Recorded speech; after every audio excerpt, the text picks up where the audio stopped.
train's large momentum caused by their enormous mass and high speeds means that stopping them in time can be a serious challenge. In 2019, there were 1,516 railway accidents in the EU. But how do engineers and train operators keep trains from hitting one another?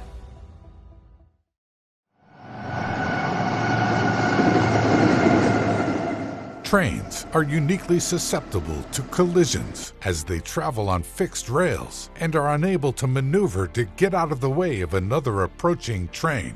Not only that, but trains' large momentum caused by their enormous mass and high speeds means that stopping them in time can be a serious challenge. That's before you even factor in the issue of human response times and errors of judgment. History is filled with examples of tragic collisions. One of the worst ever in history occurred in 1918 in the United States.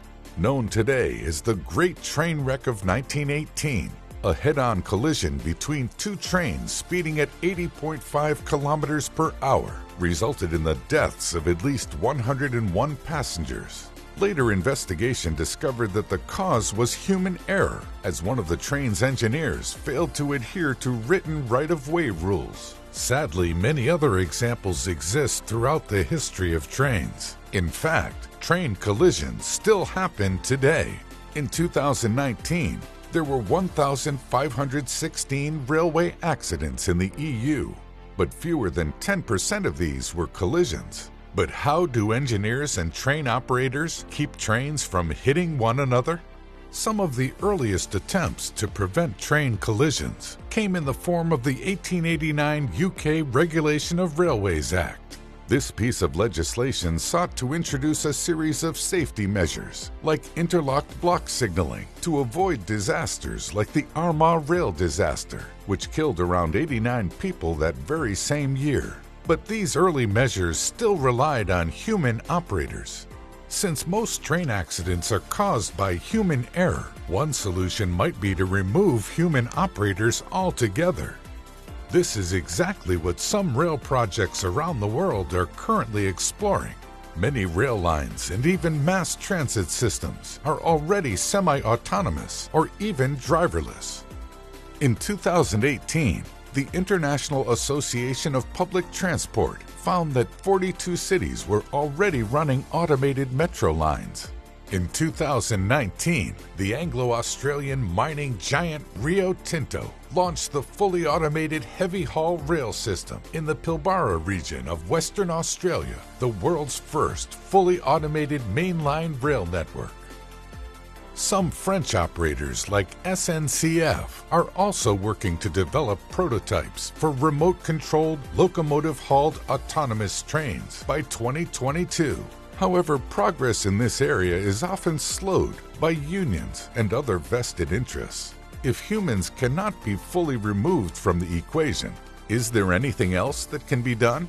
Various safety systems have been developed and implemented in the past, which make use of trackside sensors and base stations to provide various data, such as location and speed. But these tend to be very expensive and often rely heavily on human operators to do something about an impending collision. Since we are still seeing regular collisions around the world, these kinds of systems are clearly not foolproof. Until fully automated trains become widespread, is there anything else that can be done to reduce or eliminate train collisions? It turns out there just might be. One interesting development comes from India. Indian Railways has developed a traffic collision avoidance system. The automatic train protection system is being tested on a track between Umri and Sivunjan stations in the Nanded district of Marathwada. Systems like this might provide a useful stopgap until more global train networks become fully automated. Similar systems already exist in the aviation and shipping industries. However, unlike these industries, trains need to pass within meters of one another when on parallel tracks. This requires pinpoint accuracy and control.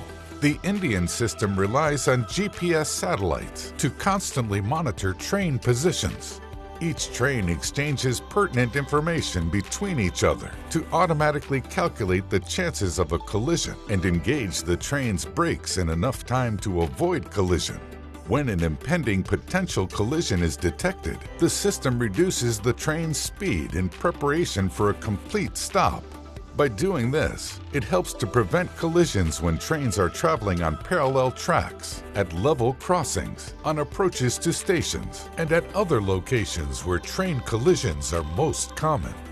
Current experiments with the system have proved to be very promising, and plans are in place to roll it out to other tracks in the area. Other similar systems are also in use or development in other parts of the world.